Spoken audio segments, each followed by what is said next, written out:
Meet my fiance. Ooh, why are you looking at hugging him like that?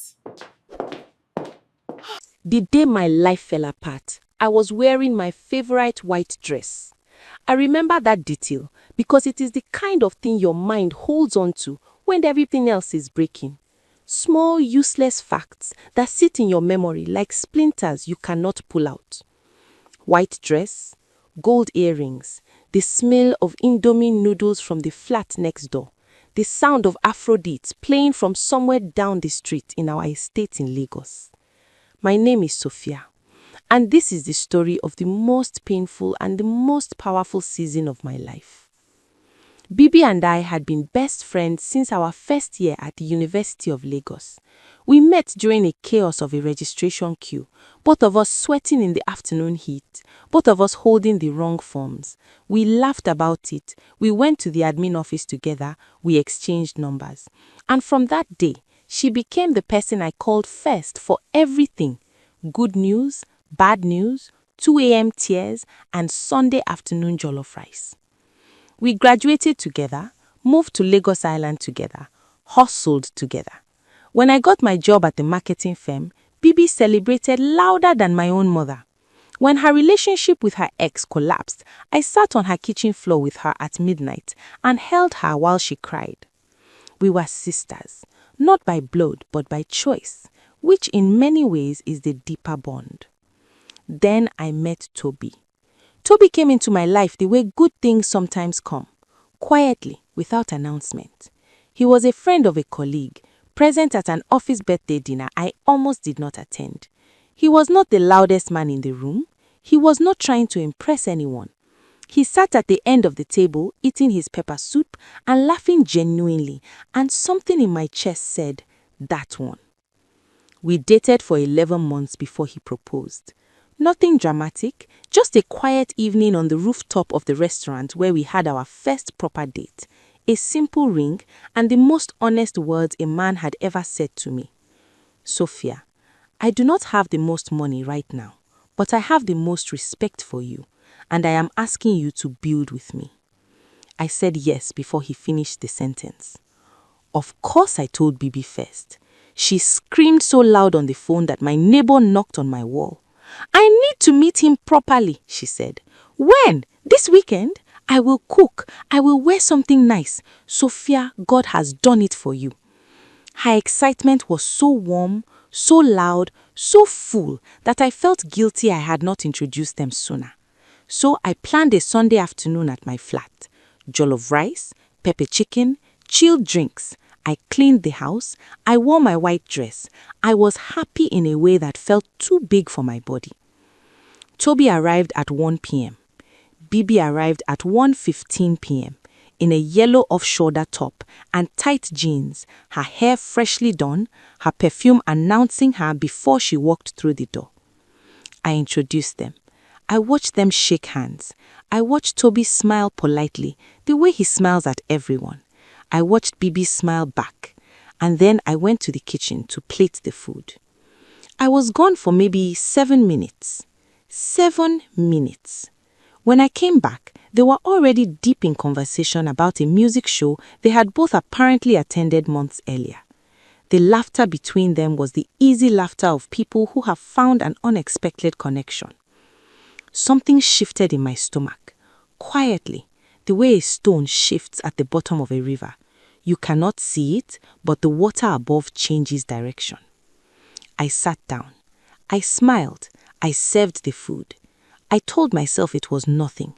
I told myself I was being paranoid and small-minded, and that a confident woman does not shake because her best friend is charming. I ate my food and laughed and played the happy host.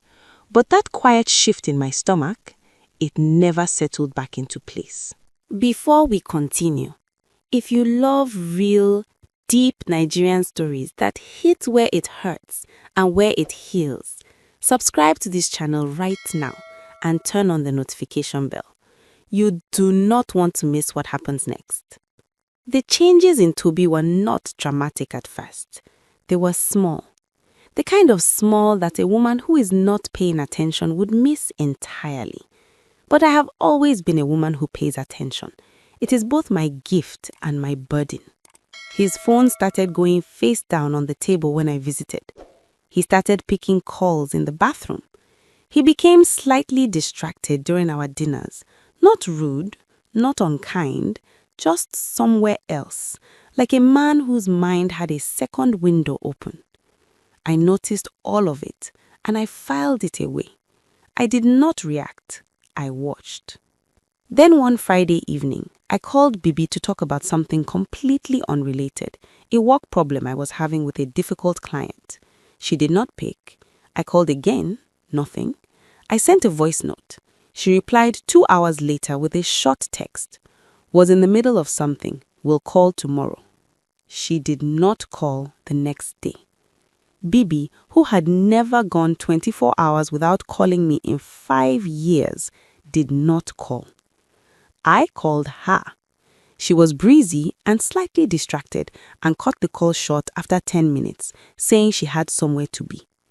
I put my phone down and sat in my flat with the silence pressing against my ears.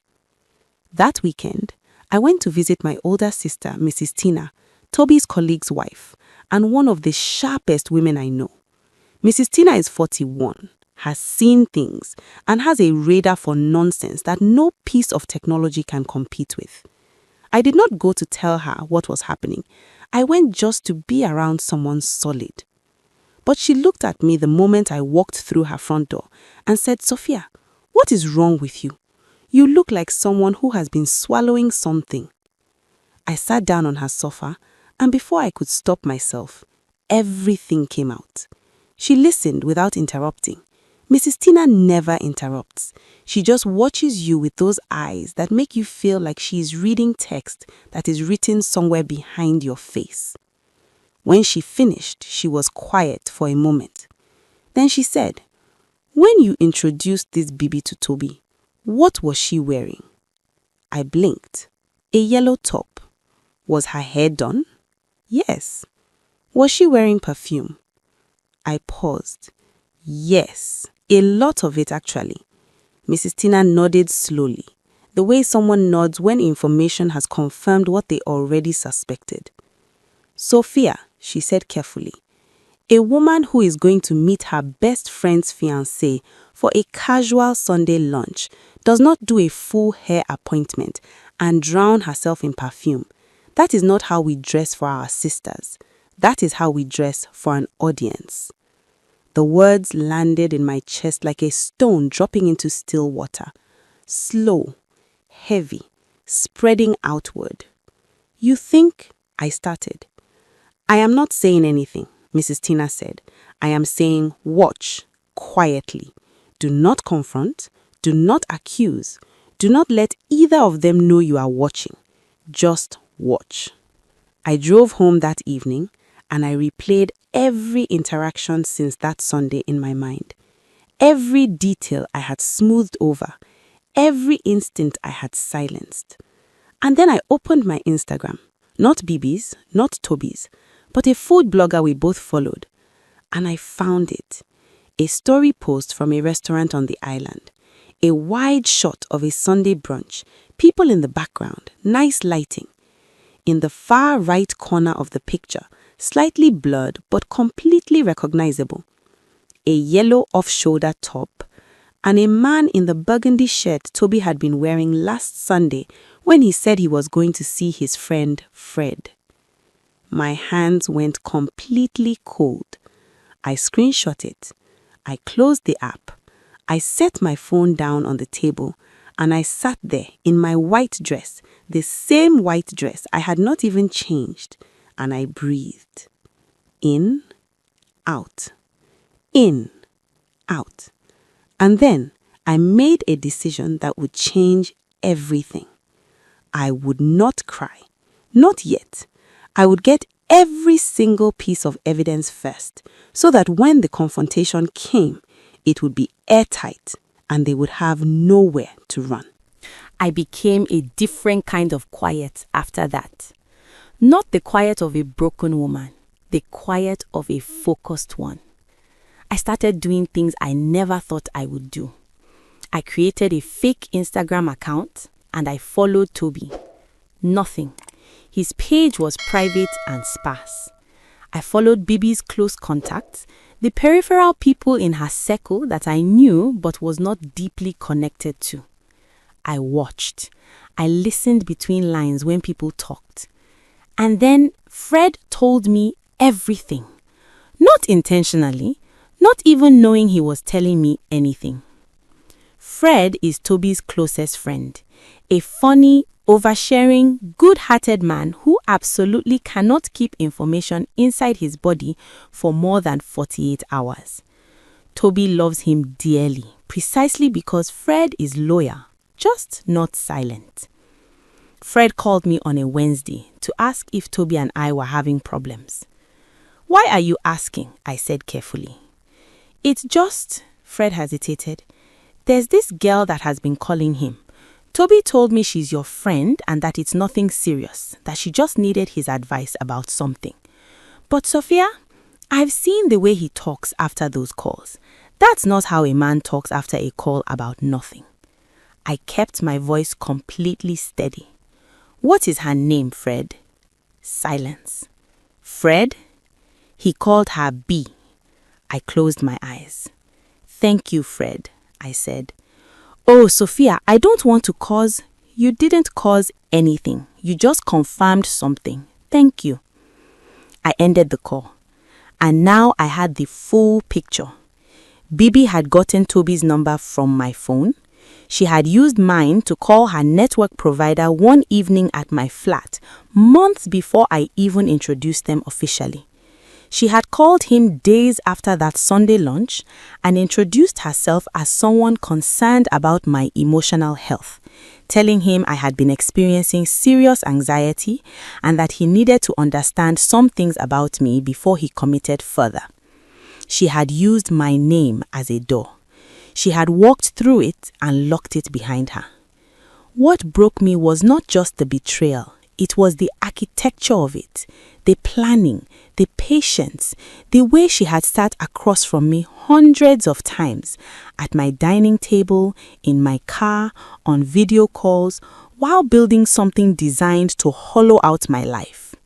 This was not a moment of weakness. This was a project.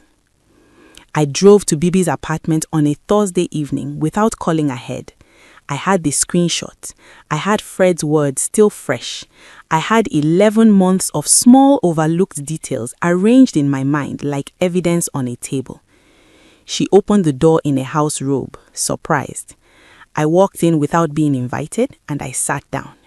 She sat across from me and I placed my phone on the table between us with the restaurant photo on the screen.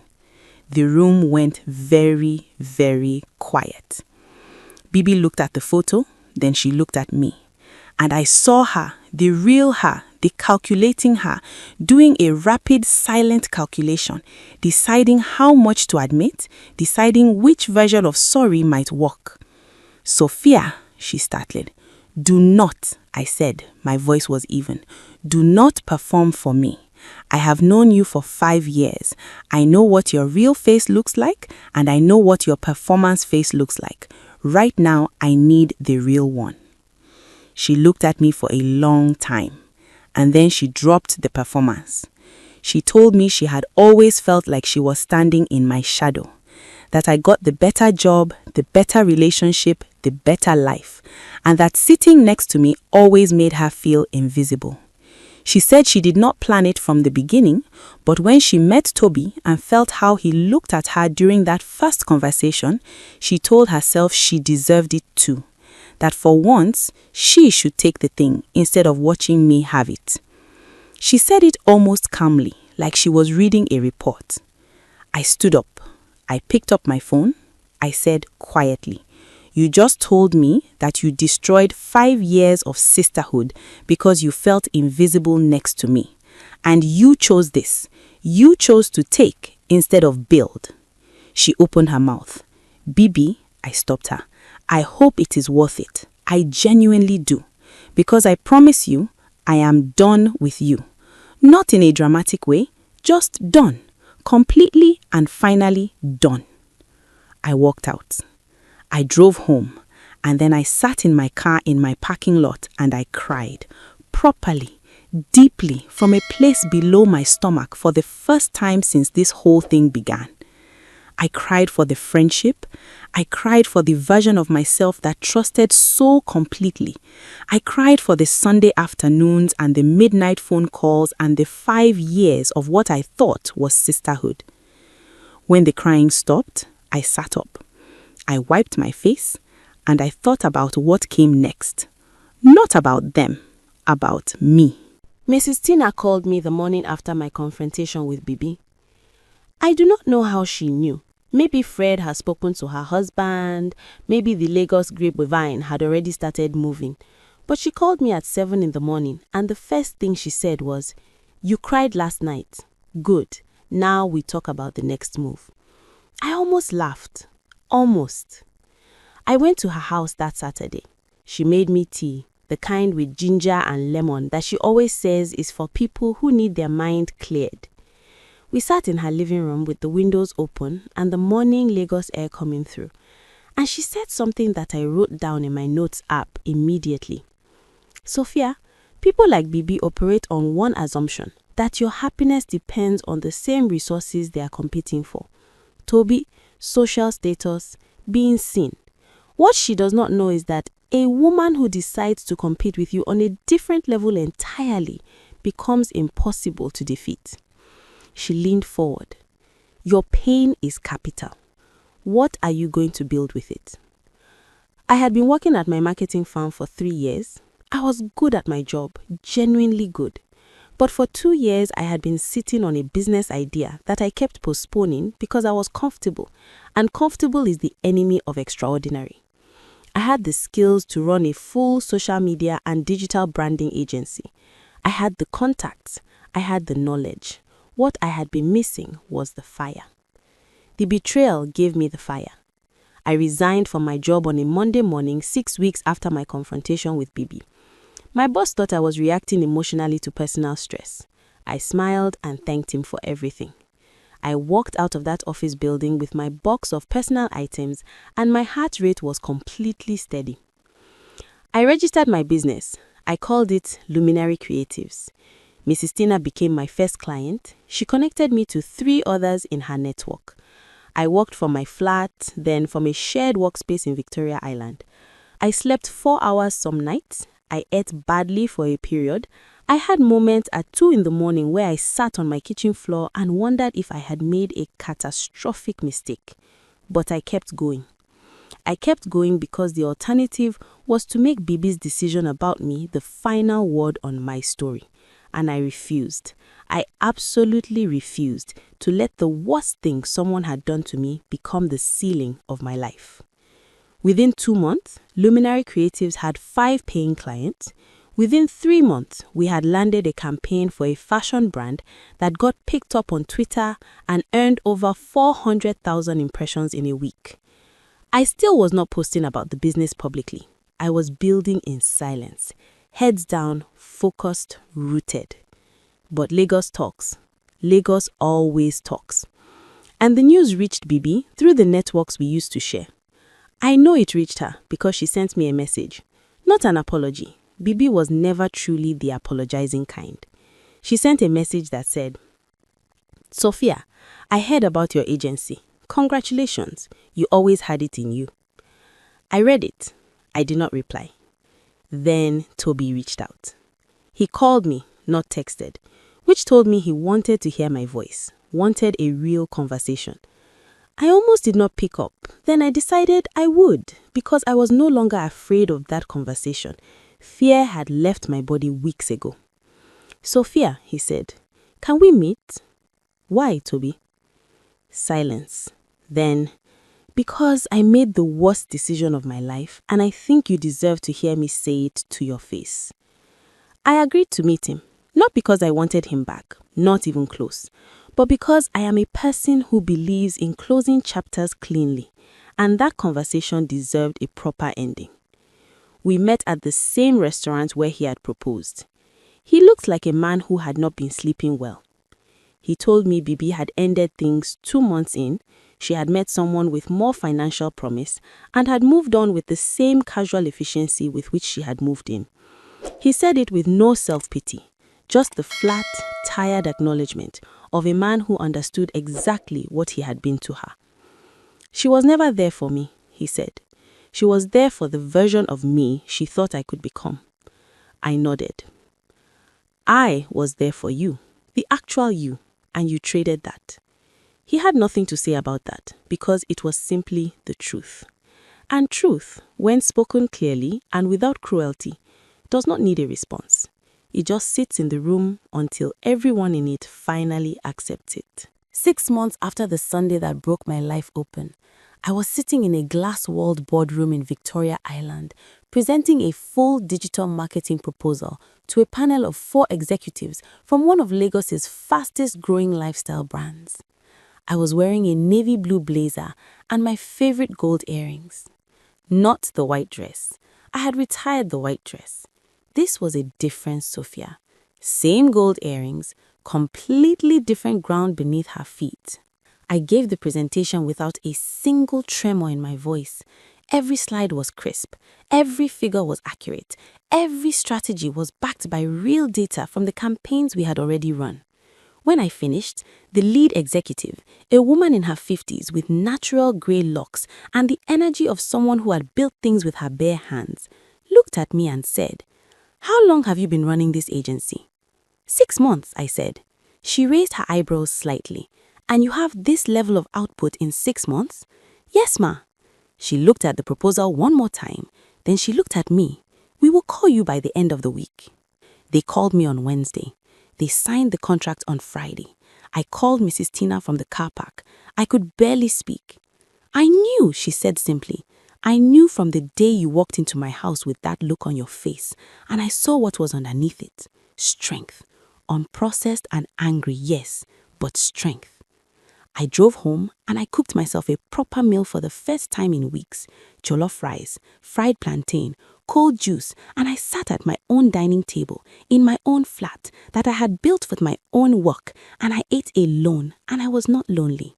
Not even slightly. I was full. Genuinely, deeply full. Bibi's story did not end with triumphant. It ended the way these stories always end for people who build their lives by pulling at someone else's foundations. It ended in instability. The man she had left Toby for turned out to be someone whose money was borrowed and whose character was borrowed too. That relationship collapsed publicly and loudly in a way that Lagos did not miss. She lost the job she had been costing in because the senior colleague who had been covering for her got transferred. She was not a bad person deep inside, I believe that, but she had spent so many years measuring herself against other people's lives that she had never built anything solid of her own, and when the borrowed things were returned, there was very little left. She called me once more. I picked up. She did not ask to be friends again. To her credit, she was not that deluded. She just said, "I want you to know that what I did to you was the most shameful thing I have ever done, and I think about it every day." I said, "Bibi, I forgave you a long time ago, but forgiveness is not the same as restoration. I wish you healing, genuinely, but I wish it for you from a distance." She was quiet. "Take care of yourself," I said. And I meant it. As for Toby, he learned his lesson the hard way, the way some lessons can only be learned. We are not together, we are not friends, but we are the kind of civil that 2 decent people can be when they have both grown from pain. He's doing better now, rebuilding. I hear he has a new relationship with a quiet woman from Ibadan who does not wear perfume to casual lunches. Good for him, genuinely. My story is not about them anymore. My story is about the agency that now has 9 clients, 2 full-time employees, and a wait list. It is about the young woman I hired fresh out of school who told me last month that watching me run this company makes her believe she can do it too. It is about the message I got from a stranger online who said she had been watching my business journey on LinkedIn and that I had given her the courage to start her own thing after a terrible heartbreak. That message made me cry. Not the ugly midnight crying of a woman in a parking lot, the warm, grateful crying of a woman who understands that pain with a purpose is one of the most powerful forces on earth. My mother calls me every Sunday now and says the same thing at the end of every call. "Sophia, God was protecting you, not punishing you. And I believe her. Here is what I want to leave you with, because this story was never just about betrayal. 1. Be careful who you show your blessings to before they are fully formed. Not everyone celebrating you is happy for you. 2. Do not let the betrayal make you bitter and closed. The temptation after this kind of pain is to shut everyone out, to never trust again, to build walls so high that love and opportunity cannot find you. Resist that. Become discerning, not frozen. And finally, what belongs to you cannot be stolen. If this story reached something inside you, share this video with one person who needs to hear it. And if you have not subscribed yet, subscribe today. Every week we tell stories like this.